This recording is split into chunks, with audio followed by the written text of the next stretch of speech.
Hannibal. Esse é um psicopata perverso, sem sombra de dúvida, né? Extremamente manipulador. Nem todos os psicopatas são manipuladores e habilidosos como ele. E aí mostra aquilo lá que a gente conversou há pouco tempo, que ele tem uma dimensão da personalidade que funciona muito bem. Uma pessoa culta, refinada, sedutora, inteligente, mas que tem esse lado pervertido da personalidade dele. E é um excelente personagem e um excelente ator também. E que não tem mais hoje, né? Esse tipo de tratativa com psicopata, com maluco, com manicômio, camisa de força. Não existe mais. Não, camisa de força não se usa mais. Esse tipo de coisa eu nunca vi, para ser sincero. É bem cinematográfico. O mais perto disso que eu vi, no Hospital Juqueri, em Franco da Rocha, tem lá algumas instalações abandonadas. Algumas instalações estão funcionando, outras estão abandonadas. E aí uma vez eu fui visitar, nem pode fazer isso escondido lá, fica um guardinha não deixando, né? Eu fui visitar umas instalações que não funcionam e eu vi aquelas salas com estofado. Uhum. Os estofados já não estão mais, mas tinha a marca dos estofados que é até uma altura no teto. Uhum. Então aquilo lá existia para pessoas com problemas psiquiátricos graves e que se batiam na parede e tal. Então aquilo lá existia, mas não existe mais nem esse tipo de sala, nem camisa de força, nem isso aí que está mostrando. O que existe, sim, ainda é a contenção física quando necessário. Então uma pessoa muito agitada num pronto-socorro, por exemplo, e sempre com essa regra. A gente contém a pessoa, tem técnica para conter a pessoa e medica em seguida. Não existe conter e deixar a pessoa contida. Sim. E medica para poder sedar, acalmar a pessoa e fazer o tratamento. Sossega leão lá. Para fazer o tratamento vai dormir. Adequado. Próximo. Esse é... Van Gogh. Parece o Jean Alessandro, um psicólogo que vem aqui. É muito parecido. O Van Gogh, a data, inclusive, que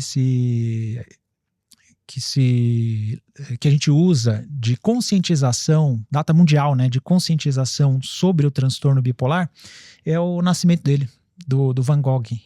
Então, hoje ele é vamos dizer assim, um símbolo do transtorno bipolar. Ele mostra algumas coisas a respeito do transtorno bipolar, né? Apesar de hoje ele ser uma pessoa celebrada, em vida, a vida dele foi muito difícil, porque ele viveu numa época que não existia nenhum tratamento aprovado para transtorno bipolar, né? O lítio é anos 50, a eletroconvulsoterapia, que foi o primeiro tratamento para as crises mais graves do transtorno bipolar, da esquizofrenia, da depressão, é década de 30. Uhum.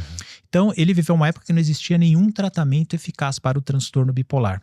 Um detalhe sobre a carreira dele é que ele teve 10 anos só de produção artística mesmo. Até ele chegar com os 37 anos e atentar contra a própria vida. 10 anos. 10 anos, né? O quanto que ele poderia ter produzido, o quanto que ele poderia ter feito se houvesse tratamento adequado, né?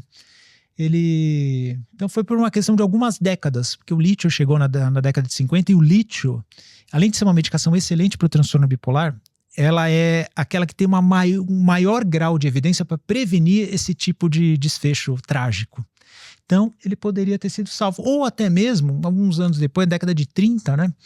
Se ele tivesse acesso à eletroconvulsoterapia, que é um antigo eletrochoque, né? Que nas crises maiores poderia tirar o paciente das crises. Em vida, foi muito motivo de vergonha, família desacreditava nele, garotos zombavam pelas ruas, tem relatos muito tristes a respeito da vida dele. Então, hoje ele é celebrado.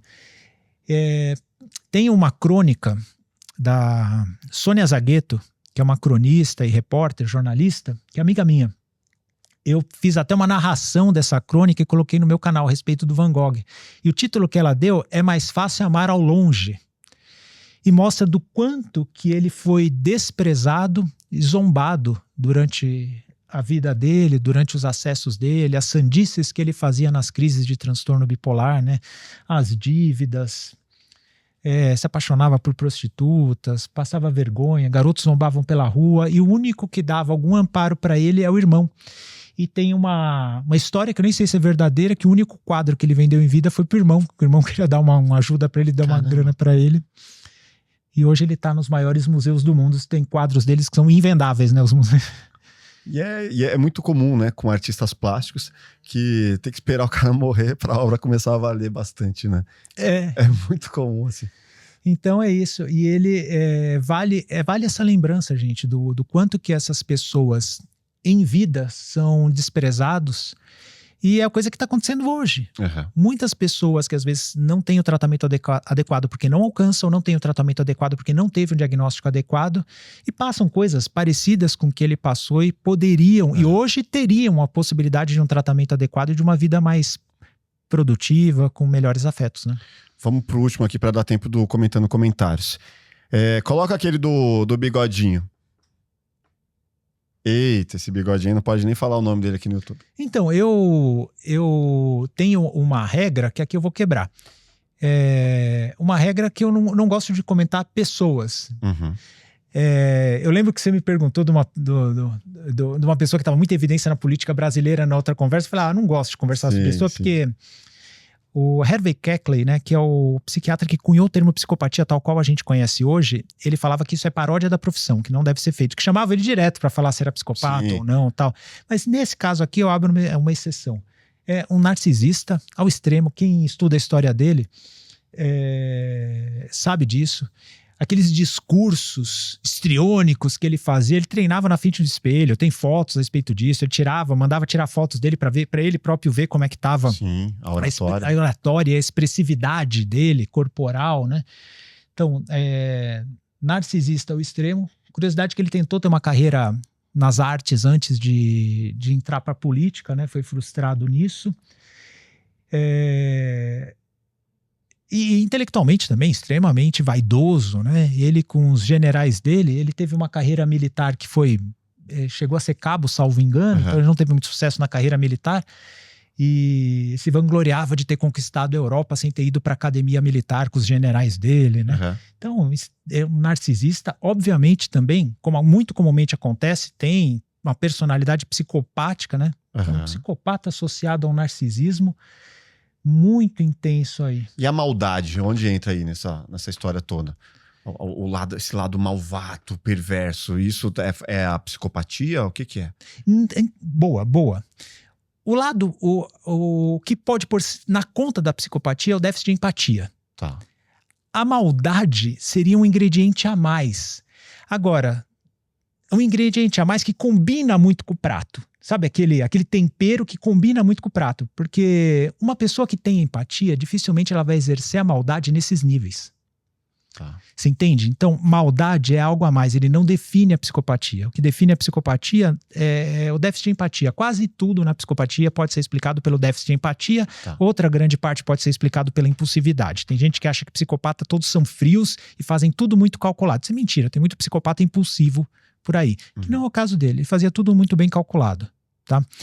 E a maldade é algo a mais. Seria esse tempero a mais que combina fortemente com o prato da psicopatia. Então, é um narcisista psicopata num nível máximo, né? Esse aí, para a infelicidade do século XX, né? Sim. Pediram para colocar mais um. Coloca aí o Fragmentado, então, que esse aí vale comentar também. Esse ator, eu gosto muito dele, mas o filme eu não vi, você vai ter que me explicar esse aí, ó. Não, o Fragmentado, o sequestrador, múltiplas personalidades ali ao longo desse sequestro e, cara, não sei explicar exatamente o que é, mas assim, cada hora era um. E aí as próprias sequestradas não sabiam com quem estava lidando, porque eram pessoas diferentes ao longo do filme, né? É isso, né, Nay? Várias personalidades. Ele tem várias personalidades. Uma hora é uma mulher, uma hora é uma idosa. E aí confundia os próprios vítimas do sequestro. Aí não dá nem pra desenvolver síndrome de Estocolmo, não dá nem pra criar intimidade, que vai mudando toda hora. Mudava. Era como se fossem pessoas diferentes sequestrando e, tipo, não entendiam nada. Tipo. Tá. Então, e aí um deles era o tipo mais agressivo, mais perverso. Ele queria economizar, então, porque tem o tira bom ou tira ruim, tem o sequestrador mau e o outro que... Né, tem um que vem, bota o terror e o outro fala, vamos lá, tal, ele tá bravo, vamos cooperar. Então ele quis economizar na mesma pessoa tudo isso, né? Então, pelo que vocês estão relatando, acho que o que quiseram retratar nesse filme é um transtorno de múltiplas personalidades, né? Só que Carlos, por incrível que pareça, cara, gera muita curiosidade isso. Tem bastante filme a respeito disso, tem bastante literatura a respeito disso. Já teve amigo que me mandou vídeos sobre isso. Fernando, o que você tem a dizer? Olha, tem personalidade múltipla e tal. E uma vez a gente estava discutindo num grupo, que eu faço parte de um grupo que tem professor de psiquiatria do Brasil inteiro, né? Uhum. Tem mais de 100 professores de psiquiatria. E aí surgiu um papo interessante lá dentro sobre isso.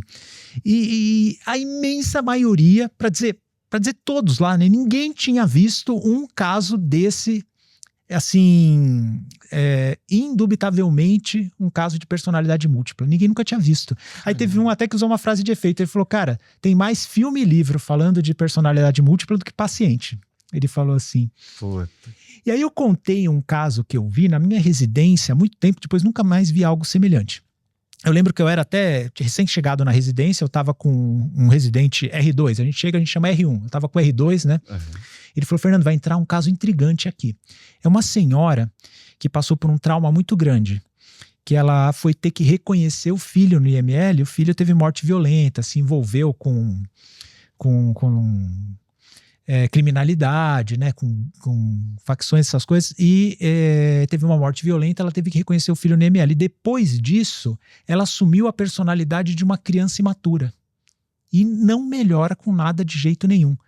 Aí ela entrou, de fato, ela andava que nem criança, olha, montava pro quadro e tal, e uma senhora, sabe, uma senhora daquelas que usa coque na cabeça, sabe? E ficava com essa atitude infantil.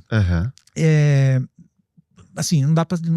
só que ela não tinha personalidade múltipla, porque ela não voltava a ser o que era antes, não mudava. Então ela assumiu essa personalidade infantil e ficou nisso. Foi mais perto que eu cheguei de um diagnóstico como esse que está retratado aí. A maioria dos casos que supostamente são personalidade múltipla, muitas vezes é simulação pura e simples, ou são pessoas que têm crises que antigamente chamava de histeria. Tá, eu acho até que provavelmente essa mulher é algo parecido com isso, esse paciente que eu citei. Então tá aí, ó, é muito legal em filme, em obra de ficção. E é tão raro que aí os roteiristas aproveitam, vamos falar sobre isso, já que é algo tão raro. Tipo, já que você falou, eram muitos, quantas pessoas tinha nesse grupo aí? Não, ó, sem brincadeira, um grupo com mais de 100 professores de psiquiatria, então psiquiatras experientes. A nata do negócio.